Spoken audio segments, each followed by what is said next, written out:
Hello everyone, this is Jason from Average Level Gaming, and today I'll be showing you how to speedrun Eldest Souls. Full disclaimer, I'm not the best at this game. My time is significantly behind the people in front of me. Eldest Souls is a very mechanically based speedrun, and I plan to keep playing to better my time. However, the main reason for this guide is to teach new runners how to progress through the game's common route in a structured and informative format. Normally I'd wait to release this guide until I've bettered my time, but there's actually a speedrun contest for this game. The devs of the game have issued a speedrun contest where the winner will receive a life-size replica of the main character's greatsword, which I think is pretty awesome, honestly.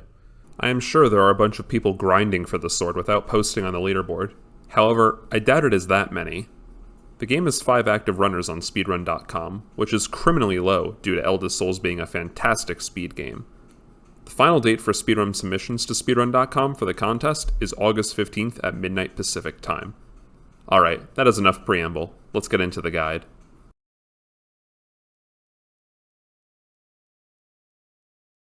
Let's talk a little bit about what the goal of the run is. We are trying to defeat all 9 bosses of the game as fast as possible. As per the contest and the leaderboard's current rules, we cannot use invulnerability, out of bounds, or invincibility glitches, so this run is purely skill-based. The timer starts as you create a new game and ends as you defeat the final boss. The best part about the current leaderboards is that only in-game time is used. Due to this, the glitchiest thing that we can legally do is quit to the main menu, which stops our clock and sometimes functions as a teleport to an old area. Alright, let's get into our final build for the run.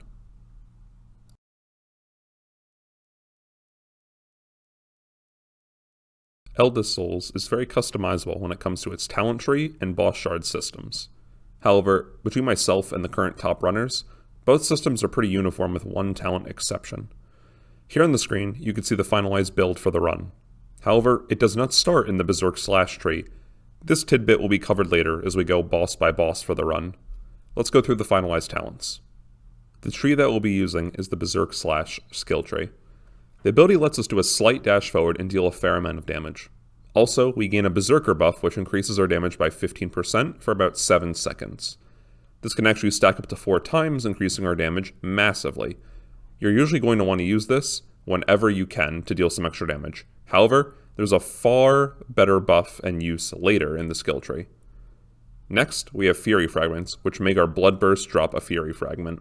When we pick up a fragment, we gain the Furious buff, which increases our damage by 15% for 9 seconds and stacks twice. This adds additional damage to our kit by stacking Furious as well as the Berserker buff. Our next talent, Feeding Frenzy, is when the build comes online. Whenever we collect a Fury Fragment, our Bloodthirst bar gets fully charged. If you're able to Blood Burst, pick up a fragment, Blood Burst, pick up a fragment, and so on, we will be doing massive damage. This is what we'll be doing for the rest of the run, besides dashing, of course. When we take Deepen Fury, our Berserk Slash now creates a Fury Fragment as well. Also, each fragment we pick up increases our Berserk Fang charges, and our Furious buff now stacks up to 3 times. Usually, you do not want to be picking up a Fury Fragment when you already have a full Blood Burst bar. However, if there's several fragments around the boss arena, it's a nice damage buff to pick them up. Both of these talents are the bread and butter for speedrunning. Next, we take Reckless Fragmentation, which makes our Furious buff give us an extra 5% damage for every stack of it. However, we also take 5% more damage. The talent itself is self-explanatory, just don't get hit. Here, we actually have a choice. Some of the top runs take Chain Fracture. The talent causes an explosion around you when your Furious buff expires for each Berserker buff you currently have active. The current world record holder and myself, however, take Chain Reaction, which deals damage around you whenever you collect a Fury Fragment. At this point in the run, you can sometimes have up to 5 fragments at least, and for this reason, I think it's the optimal choice, but it could be a toss-up between the two. Our final talent on this side of the tree is World Breaker. If we have 3 stacks of Furious, our Blood Burst becomes World Breaker. World Breaker is a stronger Blood Burst that causes 2 Fury Fragments to be created. However, it removes our Furious buff. World Breaker is a massive damage upgrade, and you can follow it up with an immediate standard Blood Burst, since World Breaker does not consume our Bloodthirst bar. If we pick up 2 fragments from World Breaker, and the fragment from our standard Blood Burst, we can immediately repeat the whole process. And this doesn't even include Berserk Slash. At this point in the game, you should be doing insane damage extremely quickly, as long as you can dodge attacks and juggle the Fury Fragments. We do get one final talent on the other side of the tree, which is Aftershock. It makes our shockwaves do more damage, however this isn't really needed since we don't really use charge attacks anymore. Honestly, maybe this talent can be skipped to save a second or two.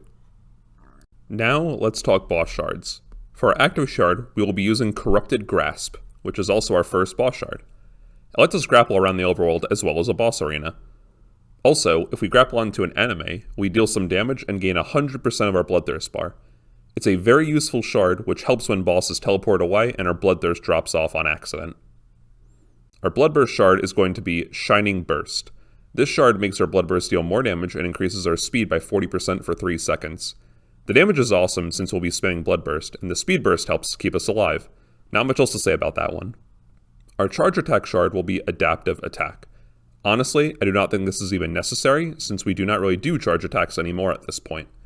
Basically, our third charge attack deals extra damage, but I don't think we'll ever be getting to a third charge attack if we're playing optimally. Our Dash boss shard is extremely important. We'll be using Crimson Dash. We can now dash if we have no charges of our dash bar, however, we lose about 20% of our health. In the overworld, we can now zoom around at supersonic speeds since we don't care about our health in the overworld. In an actual fight, we gain more mobility, even though we do not want to be losing too much health. We usually can just gain it back with our countless number of bloodbursts, though. For our fighting style boss shard, we'll be taking Lunar Slash. Our Berserk Slash now creates an effigy that follows us around. Every 3 seconds, the effigy increases our damage and charges our Berserk Fangs. The effigy can be upgraded by using multiple Berserk Slashes, and although we get this later in the run, the damage buff is important since we don't have to focus on it at all, it's just a passive damage buff. For our World Breaker shard, we'll pick Frigid Breaker. When we hit with World Breaker, all of our Fury Fragments give us an additional 10% of a Berserk Fang for each Berserker buff active. Honestly, I do not think this shard is that useful and there could be better options. One that I propose could be Adaptive Breaker. Currently that shard is in our charge attack slot, however, this late in the game it is actually useless. With this one we deal an extra 20% damage for 3 seconds while losing 15% of our health whenever our World Breaker hits. Due to how World Breaker works, you can probably keep this buff up at all times for the last 2 bosses. The health decline also shouldn't matter since we'll be healing with our massive amount of blood bursts. Granted, I am not the world record holder, so who knows? That is just my hot take for the video. Let's get into the actual bosses and overworld movement.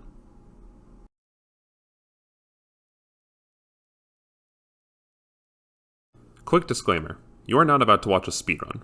You're going to be watching clips from various speedruns that I have performed which demonstrate how to defeat each boss the proper way. A few sections may be sped up and all deaths will be cut out from these clips. I'm not trying to fake anything here. Please do not crucify me in the comments for trying to do that. I hope you enjoy this guide. For the rest of this guide, I'm going to fast forward the overall movement if it is pretty simple. If there's something complicated, I'll slow it down a bit so you could get a better look at it. As we get off the boat, we break the boxes and turn the gears on the wall.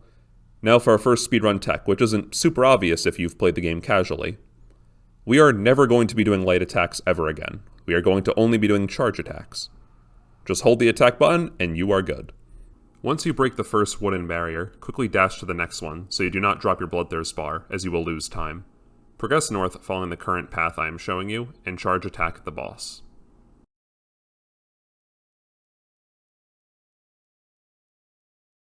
For this boss, hold the attack button and make sure you do not miss. There isn't much else to say here honestly, besides make sure you're ready on the button to close the tutorial messages. There are 2 possible patterns the boss can do, and one can be completely ignored. The other one involves him jumping in the air, meaning that you will have to reposition when he lands. After he goes down, quickly charge attack the gate before your Bloodthirst meter drops, and then start dashing up the hill. In a few seconds, the menu will open on its own, and you're going to put your first point into the counter tree. This is not part of our final build, but our actual build doesn't come online until we have 3 talent points. Follow the path I am taking, and we can start our second boss fight. As we charge attack the boss, we continue to hold our charge attack throughout most of the fight with few exceptions. After we perform 3 charge attacks, our counter skill can now be used. Do not think of the skill as a defensive one, it is a pure damage buff if we can time it correctly. The better you time your counter, the more damage it does. So let's go over the boss's moves real quick, and if you should counter them or not. For a standard slash toward you, counter it after his axe moves backwards a little tiny bit. For his electrical charge attack, wait for the electric to form a circle under him, then counter. When he summons 3 spears that home in on you, usually you can just tank the damage and keep attacking. When he does his 3 charges, you're probably going to have to dodge, sadly, but get ready on his 3rd charge so you can dash back in quickly. Lastly, if he creates 3 rings around himself, you can tank the inner circle and just keep attacking. Keep an eye on your health bar for this one though, since he usually queues up another attack during it. When he transforms, wail on him during the animation for it. For Phase 2, things change a bit since he really only has 3 attacks now. When the boss starts to send snakes at you, counter for the love of God. If you do not, the boss will gain back a lot of health. If he goes for his triple sword attack, dodge and do not get hit, since he will also gain health. Lastly, he may use his reverse magic circle attack, which you're going to have to dodge once it gets to the inner circle. Basically, just don't get hit in Phase 2. If you follow all of this, you should be good. Once the fight ends, open your menu and take the skill bulwark on the right side of the counter skill tree. Also, equip your new boss shard in the active shard slot. Progress through the gate and use your new active skill to grapple across the gap. Very quickly, open your menu and equip the boss shard in the Bloodburst slot, and immediately close the menu in Bloodburst. Open the menu and re-equip the shard to your active shard. Finally, we are done with some fast menuing for now. Follow the path and touch the bonfire. It's important that after this, do not touch any other bonfires without me saying so. We'll use them to warp in specific ways, so we don't want to ruin that. We'll now head to the right to start the next boss fight. This is our final fight using the counter skill tree. However, it is a pretty simple fight. Basically, stand the boss as best as you can with your charge strikes and counter any attack the boss performs. Most of his attacks can be tanked and healed through, however there are a few problem attacks. The first one is the attack when he surrounds himself with beams of light. When that happens, you either have to counter it or dash out until it's done. You can tank one half of the attack, but not both halves. The second attack you have to watch out for is his large laser beams that he shoots out at the top of the arena. Once again, you could tank one laser, but if you get hit by both, you will probably die. A little deception that the boss does is the white laser, which can easily double tap you if you are directly in the middle of the room. You can of course counter this, but it is risky, so play it safe when in doubt. After the boss goes down, it's time for some more fast menuing. If you're on PC, I honestly recommend using a mouse for this one. You want to unequip the counter skill, which will remove all talent points from the tree. You're going to put the points into Berserk Slash, then the next talent on the left, and then the rightmost talent, as you can see here. Also, you need to equip your new boss shard into the Bloodburst slot. After that, go to the options menu and exit to the main menu. Hit continue game and you'll be back at the bonfire we rested at. Now we will navigate to the next boss to the left. Also make sure you are using your active boss shard in the overworld. You can grapple to the scenery and get to your destination much faster. Now for the boss that I consider the run killer, and in my opinion, the hardest to learn. Eos starts as a sphere with pretty simple mechanics that are easily dodgeable. Start off with a charge attack and get your full Bloodthirst bar. Now we can start using our standard build for the rest of the speedrun. You want to Bloodburst, pick up a Fury Fragment, Bloodburst, and repeat until the boss dies.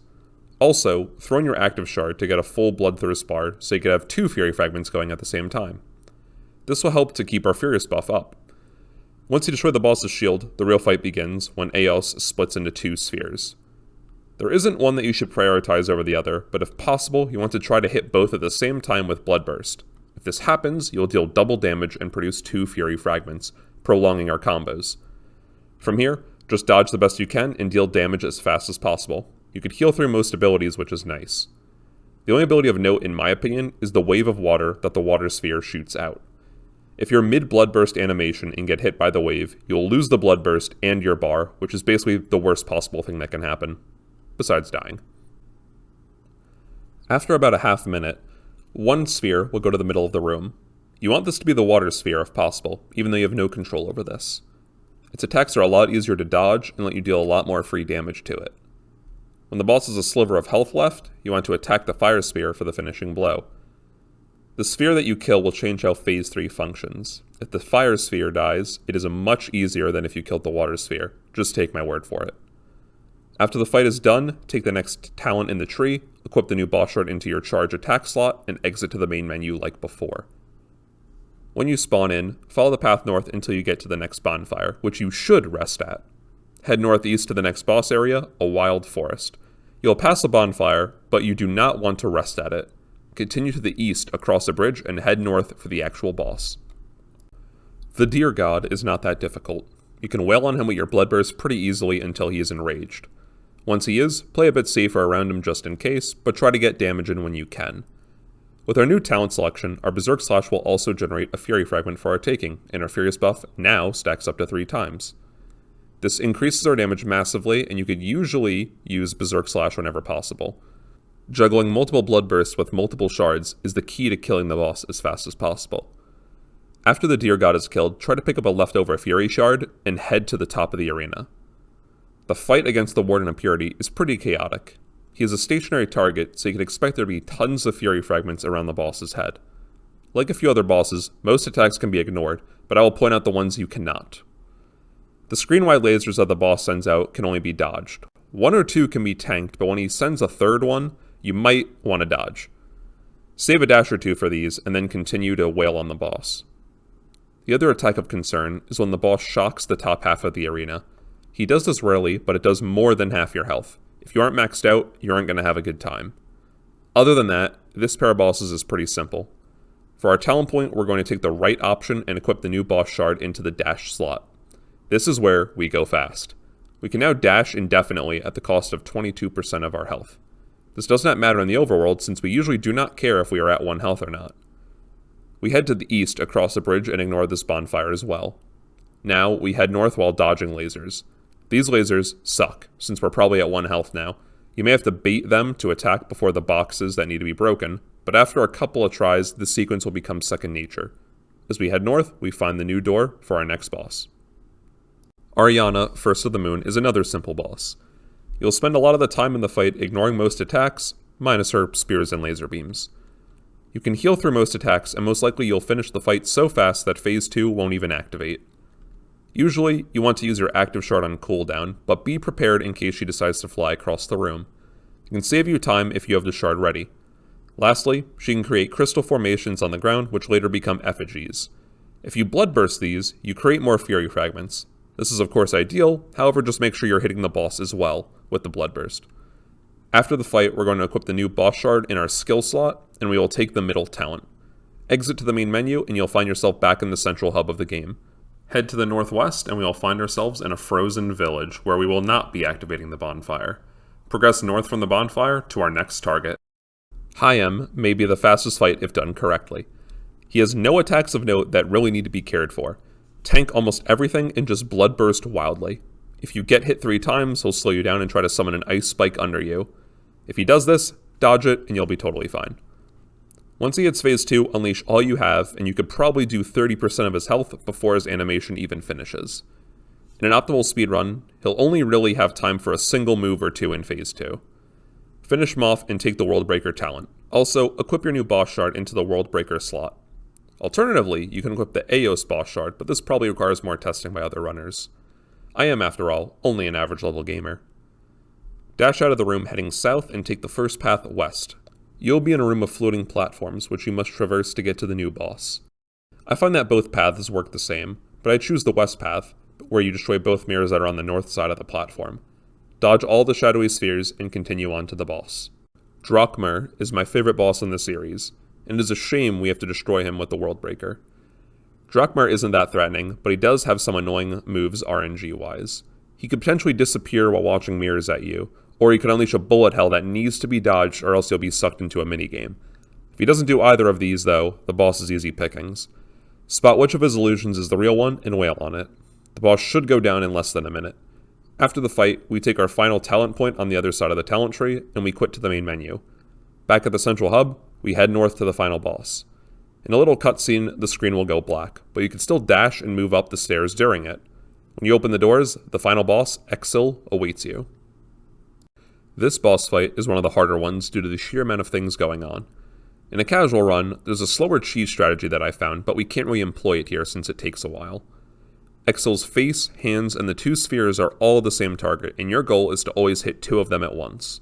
Mostly this isn't doable, but you want to capitalize on it when you can to deal double damage. If this isn't an option, the face and hands of the boss will be the easiest in reach as they do not have a massive amount of mechanics in that area. You really have to keep your eyes on the 2 spheres here though. You can tank most singular hits, but a single double hit from any of the entities could potentially one-shot you, ruining the run.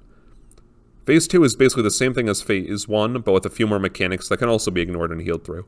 Just watch out for the spheres once again. For Phase 3, you can actually use your active boss shard to grapple the boss during the quick fade to black. This way, you can get your Bloodburst bar charged quickly, and you could deal the final few attacks to finish the game. After the credits, you'll return to the main menu where you can press load game and view your in-game time.